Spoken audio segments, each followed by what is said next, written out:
طب ما هو انا معلش يا مستر زي ما بيقولوها، انا بلوم عليك. ليه بلوم عليك؟ انا عارفه ان انت بتعمل فيديوز وبتدي معلومات كتير، وعارفه ان انت بتدرب ناس كتير، ولكن حاولوا تعملوا رابطه، يعني حاولوا تجمعوا بعض واعملوا زي مدرسه كده، تاخدوا الناس والشباب من ايدها تبداوا تعلموها. مش شرط يعني ان انتوا مش كل الناس بتشوف الفيديوز، مش كل الناس بالظبط. هتبقى عارفه مستر اسلام.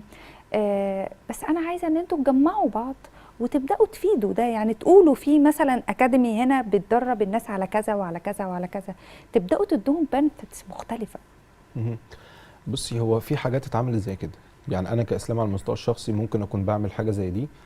في ناس تانية من اصدقائنا يعني المحترمين جدا والشاطرين عملوا زي جمعيه، ايوه، وبداوا ان هم ده اللي انا يعملوا اقصده. يجيبوا الحقوق. بس خليني برضو ارجع واقول لحضرتك في الاول وفي الاخر، انا هدرب النهارده. مم. القصه مش في التدريب على قد ما القصه فيما بعد التدريب. عارفه زي ما حضرتك بتروح تشتري حاجه مثلا، مم. مشكله الشراء او البيع فيما بعد البيع، لما يحصل له مم. مشكله خدمه العملاء هتعمل ايه معايا؟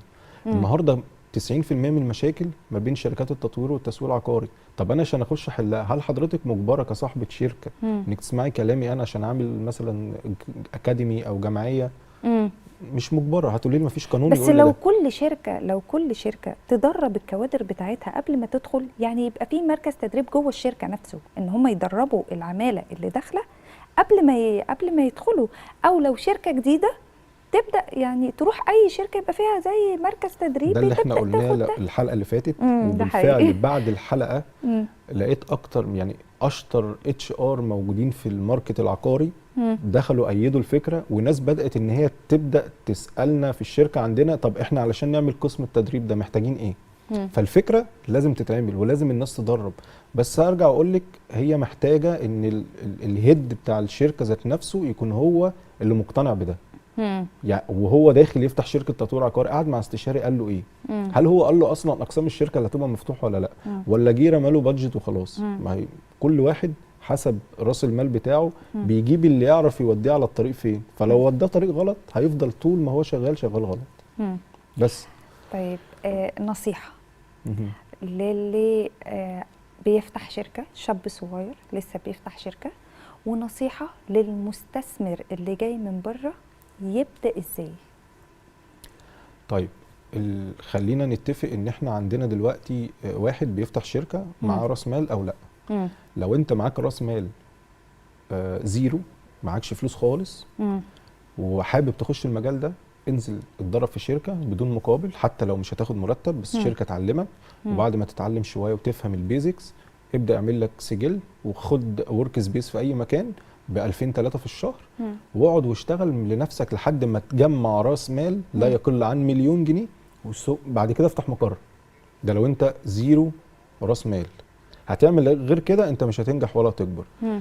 طيب تعالى للي معاه مليون جنيه بس، معاه من اول 100,000 لحد مليون. مم. ما ينفعش يفتح غير شركه تسويق عقاري، مم. وياخد في مناطق معينه ايجارات زي مدينه نصر عشان يعرف يعمل والكلام اللي انا بقوله لحضرتك ده اوريدي احنا بنعمله مم. شبه شهريا مع الناس اللي بتيجي. مم. في ناس كانت بتبقى انا محتاج 2 3 مليون عشان افتح شركه تسويق عقاري. لا، مم. حضرتك مش محتاج ده. مم. انت محتاج تعرف ان انت قوتك هتجيب 4 سيلز، هتجيب مثلا حد بره في الاوبريشن ريسبشن. وفكرك بره الصندوق، يعني هي يبقى دي بقى عندك اللي احنا تبتكر. بنحط له الخطوط اللي يمشي عليها علشان يستثمر فلوسه صح. طيب، المدن الجديدة، مهم. المدن الجديدة هل في مراعاة للتغيرات السكانية اللي بتحصل؟ يعني واحنا بنبنيها بناخد بالنا ان في تغيرات سكانيه، فبالتالي في زياده في الاعداد. ما هو طبيعي احنا النهارده في المدن الجديده بنخصص اماكن الخدمات مم. كاماكن خدمات، مم. والسكني سكني علشان نقدر نستغل. مم. يعني بدل ما انا اجي اعمل عماره يبقى الدور الارضي تجاري، مم. استفاد بيها ان هي تبقى شقتين او 3 او 4 شقق. مم. فبالتالي انا زودت العدد بتاع السكان، مم. لان في عندنا في مصر زياده سكانيه رهيبه. مم. فبالتالي بيتم التراخيص بتتم ناحيه ان في منطقه معينه هيتبني فيها مناطق للخدمات مم. ومناطق للسكن، مم. علشان يبقى في كباستي منظمه وفي خصوصيه للناس السكان. طب للسكن بقى، مهم. السكن بالذات، هل بيتم مراعاة للأقلية؟ يعني ذوي الهمم في الإنشاء البنائي نفسه؟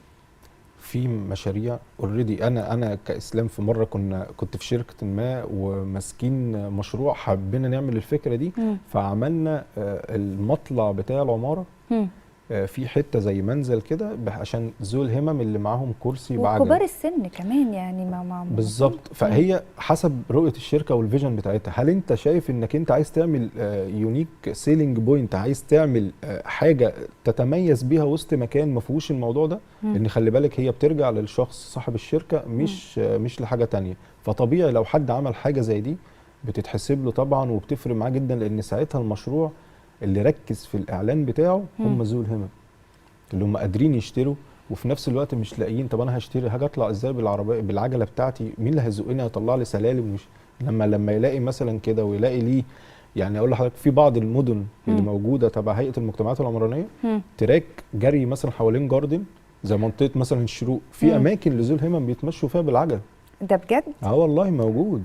فانا يوميا بنزل اتمشى كده، لا راسمين العجل بتاعهم والحاجات بتاعتهم الخاصه على الارض عشان يعرفوك ان هو ده مكانهم. في الاول في الاخر احنا بنخدم بعض كلنا، عايزين الموضوع يطلع في الاخر بصوره يعني تليق بالكل.